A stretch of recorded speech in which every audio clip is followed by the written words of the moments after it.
So this section is titled Simplifying Algebraic Expressions. If you notice, this is part 1. So today we're going to talk about using our properties to simplify expressions so that we don't have as many different terms, so that it's more simplified, so that it's easier to use.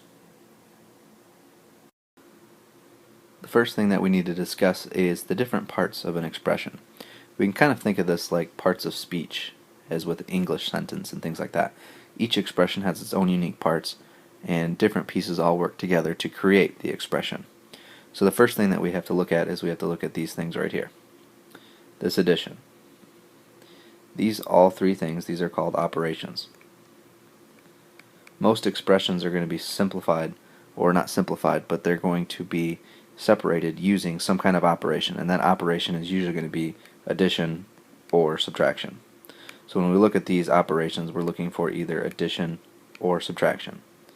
And the reason that we look for this addition or subtraction is because it's going to split up our expression into these 4 different parts.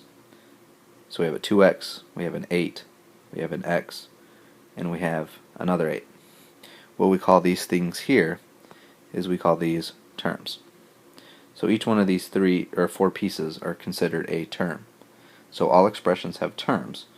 So each thing that's separated by an operation, this addition or subtraction, is called a term. The next thing that you'll notice is that we have parts of these terms that are a little bit different. So we have something here, this 2x, and we have this here, which is an x, and the next thing that we have is we have this 8 here and this 8 here. So each one of these are different things. And so what we call 2x and x, we call these variable terms, because, you guessed it, that there's a variable in there. And then the 8, and in this case the other 8, these are called constants.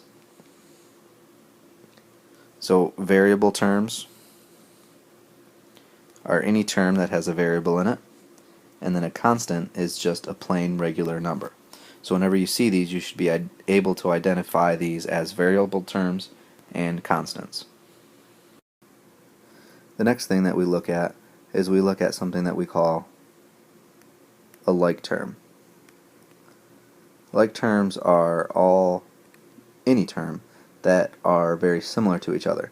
So we have 2 different versions of like terms. We have constants that are all like terms, so any number that you can think of. So another constant, for an example, would just be a plain 2, maybe a 4, maybe a -6. Any basic regular number is still considered a constant, but all of those are what we would call like terms.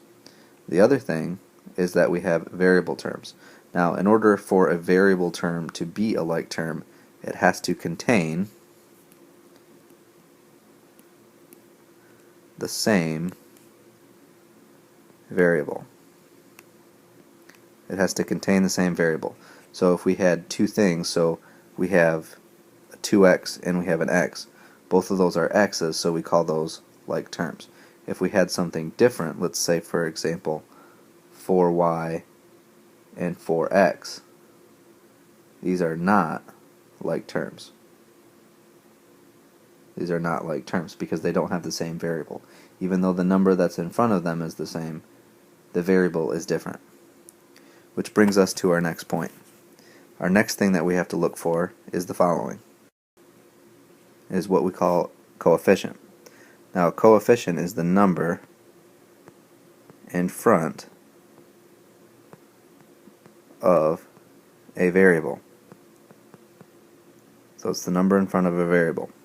So when we look at something like this, the number in front of the variable with this 2x is the 2.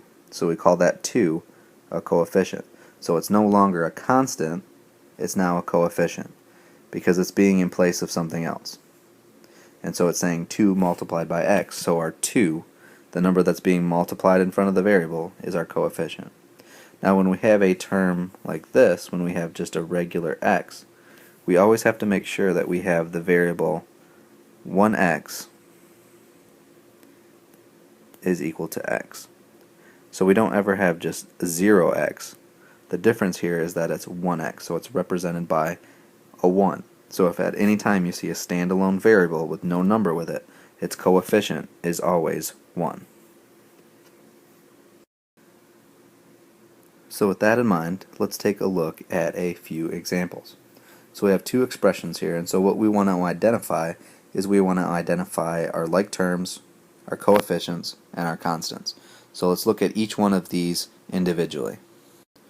So in our first expression, we're looking at this 5y plus 3 plus 2y plus 8y. Our coefficients, which are the numbers in front of our variables. So the numbers in front of variables. Notice that this 3 is not a coefficient because of the fact that it doesn't have a variable. So our coefficients, we can just simply list them as 5, 2, and 8. And then we look at things and we look at like terms. So like terms again have the same variable. So like terms have the same variable. Okay, so we look at these and then we say, okay, which terms are almost identical to each other but have the same terms, or have the same variable. So we have here, this has a y, this has a y, and this has a y. So our like terms then are 5y, 2y, and 8y. And then finally we come to our constants, which again, our constants we can remember as just plain numbers. Now it can't be a coefficient because that's not a constant anymore, that's a coefficient. So our constants are just plain numbers, and in this case it is 3. Okay, so we have our coefficients, our like terms, and our constants. The thing that we're really going to be most worried about is our like terms.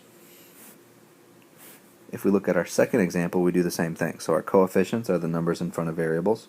So our coefficients over here, I'm just going to title this CE coefficients, are 3, -4, and in this case we look at this, we have just a plain y, so our coefficient is this imaginary 1. So our other coefficient is 1.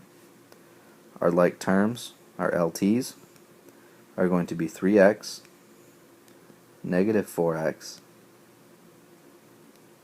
and that's it. Because if we look at this, we know that these are not like terms because this is a 3x and this is a 4x, and then this one over here is a y. So that's not like the same. So even though it's a variable, it's not a like term because of the fact that the variables are different. 3 and 4 have an x, where this one is a y, so it's completely different. So that is not what we consider a like term. And finally, our constants is just 2, but we have to be careful here because of this subtraction. We need to change the subtraction to addition, add the opposite, so we see that our constant is not 2 but -2. So just be very careful when we have subtraction. Try to get all your subtraction turned into addition by adding the opposite. So now that we're able to identify the different parts of an expression, and most importantly we want to make sure that we have all our like terms kind of being able to identify those. So now it's our turn to simplify. So in order to have something simplified, what that basically means is that there are no like terms left, or there's no parentheses. So if we look at this expression, 5y plus 3 plus 2y plus 8y, we can immediately see that 5y, 2y, and 8y are what we would consider like terms. And so we don't want to have anything that's a like term. So what we want to do is we want to simplify this. So what we need to be able to do is we need to use our properties. So our commutative property and our associative property.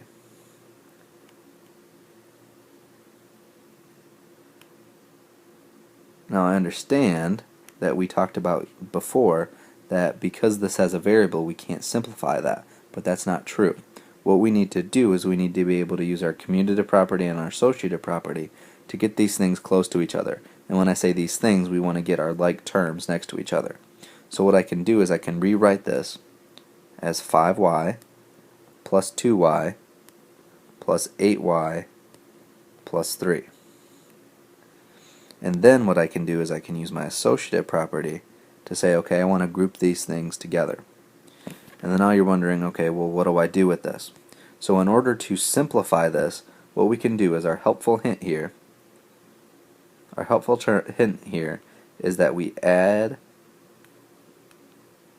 coefficients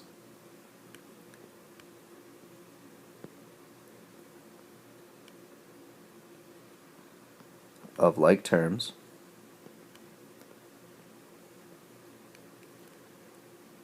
and keep the variable. So we only keep one of the variable, and so what we're doing is we can think of this as that we have, let's say, y as being yo-yos. So 3 people have yo-yos. One person has 5 yo-yos, one person has 2 yo-yos, and then the third person has 8. And so what we want to do is we want to say, okay, how many of these did they have combined? And so basically what we do is we count up the total number. So if you have 5, someone else has 2, and then another person has 8, well, altogether, how many do we have? Well, we really have 5 plus 2 plus 8 yo-yos plus 3 of something else. And so what we're doing here is we're only adding the coefficients. So we're adding the coefficients and then keeping the variable. So add the coefficients, keep the variable. Add the coefficients, keep the variable. Add the coefficients, keep the variable. And it's important to remember that this is only of like terms. So if they're not like terms, don't do anything with the coefficients. Only when you have like terms. So this will simplify to 15y plus 3. And if we look at our definition of being simplified, we have no like terms because 15y and 3, they're not like terms. And there's no parentheses either. And so therefore we can say that it's simplified. And of course we're going to see a few more examples of how to use this. So if you're a little bit confused, let's look at a couple more examples to see exactly how this is working. Okay, so let's look at these 2 examples.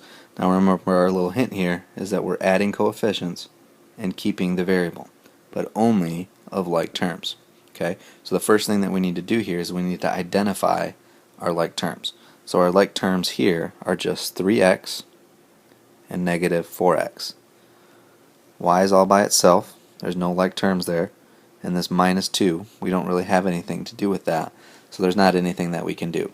So the first thing that I'm going to do here is I'm going to rewrite this to say 3x plus negative 4x plus y, and then I'm just going to say plus negative 2 because I'm just going to add the opposite here to create this to be adding negative 2.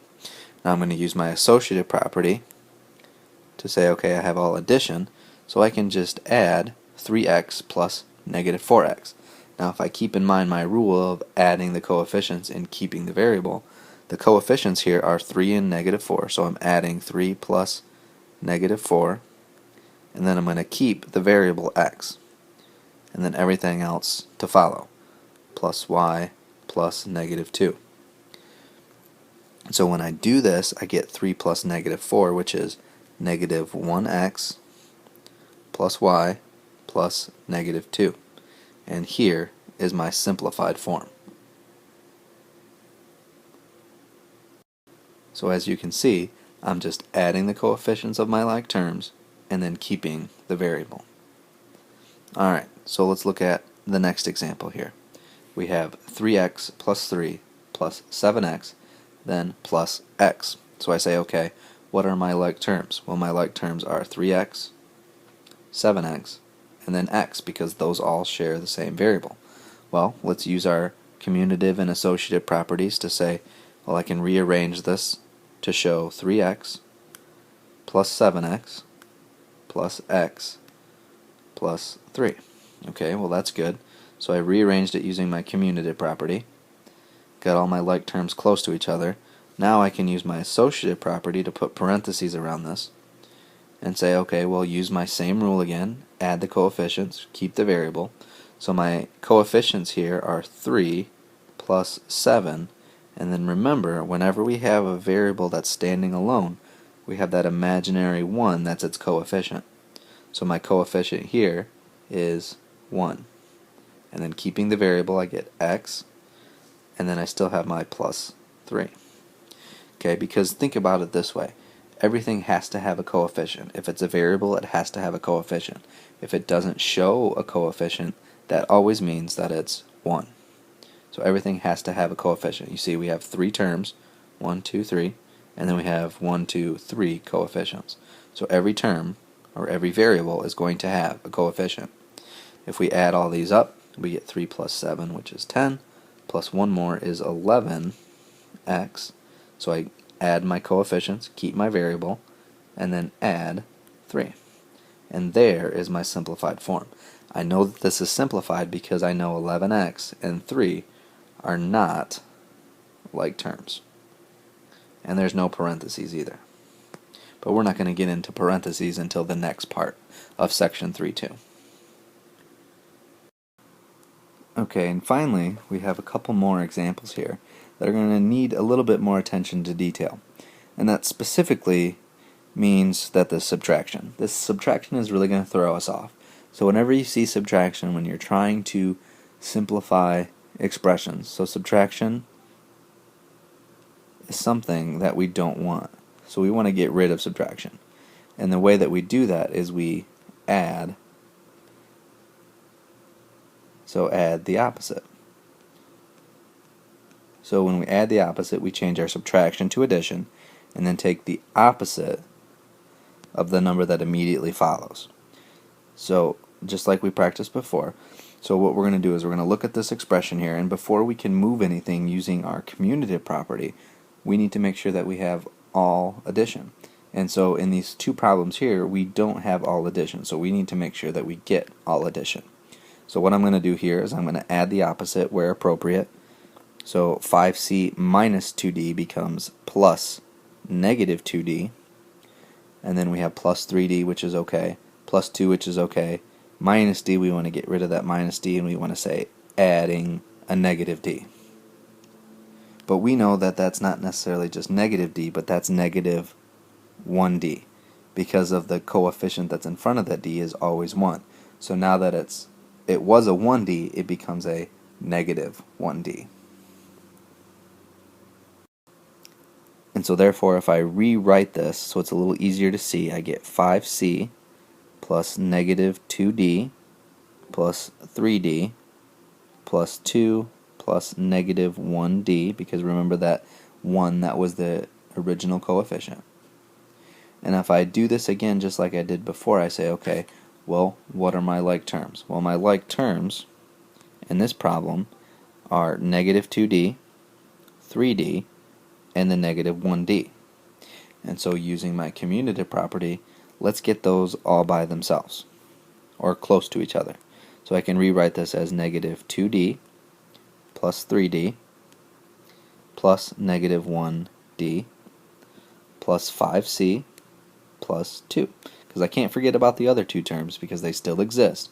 So I got to make sure that I write them too as well. Now I'm going to use my associative property to combine these two together. So I have negative 2d plus 3d plus negative 1d in parentheses. Now if we remember, our rule here is we're adding coefficients and keeping the variable. So our coefficients we can just peel away and say, well, this is negative 2 plus 3 plus negative 1 in parentheses with the d out front. And then we can say plus 5c plus 2. Okay, so if we simplify this, we can just add all those together. Negative 2 plus 3 is positive 1, plus a negative 1 gives us a 0. So we have 0d plus 5c plus 2. Now here's a problem. 0d. Well, we know that anything times 0 is always 0. So really what's going to happen is this is going to go away.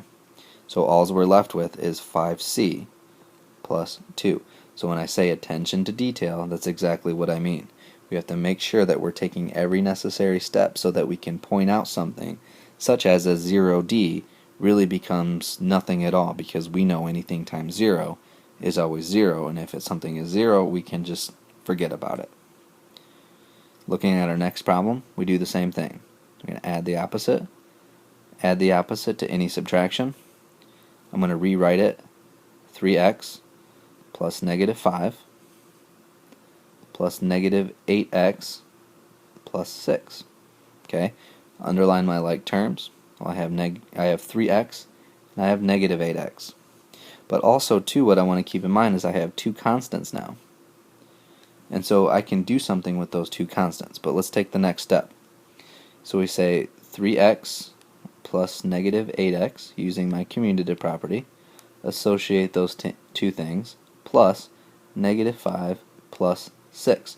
But we also know that we can add negative 5 and 6 because those are just two numbers, and we know how to add just two numbers.